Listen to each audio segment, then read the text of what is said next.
Assalamu alaikum and welcome to our channel. So இன்னைக்கு பாத்தீங்கன்னா chicken kebab எப்படி செய்யறதுன்னு பார்க்க போறோம். ஸோ பார்த்தீங்கன்னா கபாப் செய்கிறதுக்கு நான் வந்து பிரெஸ்ட் பீஸ் எடுத்திருக்கேன். சிக்கனில் போன்லெஸ் பீசஸ் இது. ஸோ பிரெஸ்ட் பீஸ் எடுத்ததுக்கப்புறம் பார்த்தீங்கன்னா ஒரு வெங்காயம் ஃபுல்லாக பொடிசாக நறுக்கி சேர்த்துருக்கேன். அதுக்கப்புறம் கொத்தமல்லி ஒரு கை கொத்தளவுக்கு சேர்த்துருக்கேன். அண்ட் பச்சை மிளகா வந்து 1 தான் சேர்த்துருக்கேன். காரம் அதிகமாக வேணால் 2 சேர்த்துக்கலாம். இஞ்சி பூண்டு பேஸ்ட் வந்து ஒரு 1/2 ஸ்பூன் சேர்த்துக்கோங்க. அதுக்கப்புறம் பார்த்திங்கன்னா உப்பு தேவையான அளவுக்கு உப்பு சேர்த்துக்கோங்க. பெப்பர் வந்து சும்மா ஒரு 1/4 ஸ்பூன் நான் சேர்த்துக்கிறேன். அண்ட் அதுக்கப்புறம் 1/2 ஸ்பூன் ஜீரகத்தூள், 1/2 ஸ்பூன் கரம் மசாலா இதை சேர்த்துட்டு நம்ம வந்து நல்லா மிக்ஸ் பண்ணிக்கலாம். ஸோ வந்து பிளெண்டரில் போட்டு நல்லா நம்ம மிக்ஸ் பண்ணி எடுத்துக்கலாம். சப்போஸ் பிளெண்டர் இல்லைனா நீங்கள் தனியாக சிக்கனை தனியாக அரைச்சிட்டு அதுக்கப்புறம் மற்றதெல்லாம் சேர்த்துக்கலாம். ஸோ நம்மளுக்கு இந்த மாதிரி கபாப் கன்சிஸ்டன்சிக்கு நல்லா பிளெண்ட் ஆனதுக்கப்புறம் நம்ம இதை ஒரு பவுலில் மாற்றிட்டு அதில் ஒரு 2 ஸ்பூன் கடலை மாவு சேர்த்துட்டு கொஞ்சம் நைஸ் சேர்த்துக்கிறேன். நல்லா இப்போ இதை பெரட்டிட்டு நம்ம வந்து ஃப்ரிட்ஜில் செட் பண்ணுறதுக்கு வச்சிடலாம். ஏன்னா நம்ம வந்து பெரட்டின உடனே கபாப் செய்கிறதுக்கு பதிலாக கொஞ்சம் நேரம் ஃப்ரிட்ஜில் செட் பண்ணோன்னா அது இன்னும் கொஞ்சம் ஸ்ட்ராங்காகும் நம்மளுக்கு பிடிக்கும் போது. ஸோ பாருங்கள், இப்போ 2 மணி நேரம் கழிச்சு ஃப்ரிட்ஜிலேருந்து எடுத்துட்டேன். ஸோ பார்த்தீங்களா, நம்மளுக்கு வந்து ரொம்ப ஒட்டாமையும் ரொம்ப ஸ்டிக்கியாக இல்லாமல் ஓரளவுக்கு நம்மளுக்கு அந்த பிடிக்கிற பதத்துக்கு வந்துடும்.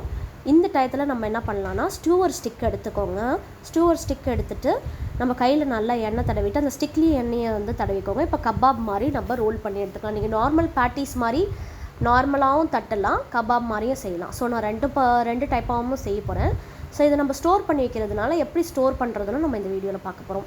ஸோ நம்ம இந்த மாதிரி கபாப் மாதிரி எல்லாத்தையும் ரெடி பண்ணி எடுத்துக்கலாம். ஸோ பார்த்தீங்கன்னா நீங்கள் கபாப் மாதிரி தான் வாட்டணும்னு அவசியம் இல்லை, ரவுண்டாகவும் வாட்டிக்கலாம் நான் சொன்ன மாதிரி. ஸோ இதுக்கப்புறம் பார்த்திங்கன்னா நம்ம ஒரு பேனில் லைட்டாக ஆயில் சேர்த்துட்டு இந்த கபாப்ஸ் எல்லாம் அதில் அடுக்கிட்டு அரை வேக்காடு வேகணும். ரொம்பலாம் வேக வேண்டாம், அரை வேக்காடு வேகணும். இது வந்து நீங்கள் வந்து ஸ்டீம் பண்ணாலும் பண்ணலாம். ஸோ அதுவும் ஒரு ஆப்ஷன் இருக்குது. எண்ணெயில் போட்டு எடுக்க வேண்டாம் அப்படிங்கிற பட்சத்தில் ஸ்டீம் பண்ணலாம் நீங்கள். ஸோ நான் வந்து ஸ்டீமிங் மெத்தட் யூஸ் பண்ணல. நான் வந்து ஹாஃப் வேக்காடு நார்மலாகவே பேனில் போட்டு வேக வச்சே எடுத்துடுறேன். ஸோ பார்த்திங்கன்னா நம்மளுக்கு அரை வேக்காடு வெந்துருச்சு. நான் இப்போ எடுத்துட்டேன். எல்லா கபாபையும் எடுத்துகிட்டு இதை கொஞ்சம் நேரம் ஆற விடணும். நம்ம சூடாக ஜிப்லாக் பேக்கில் போடக்கூடாது. கொஞ்சம் நேரம் நல்லா ஆற விட்டு கூல் டவுன் ஆனதுக்கப்புறம் ஒரு ஜிப்லாக் பேக் எடுத்து நீங்கள் இது எல்லாத்தையுமே கபாப்லாம் அடுக்கிட்டு அதை ஸ்டோர் பண்ணி வச்சிடலாம் ஃப்ரிட்ஜில். இது கிட்டத்தட்ட 1 வீக் வரைக்கும் வரும்.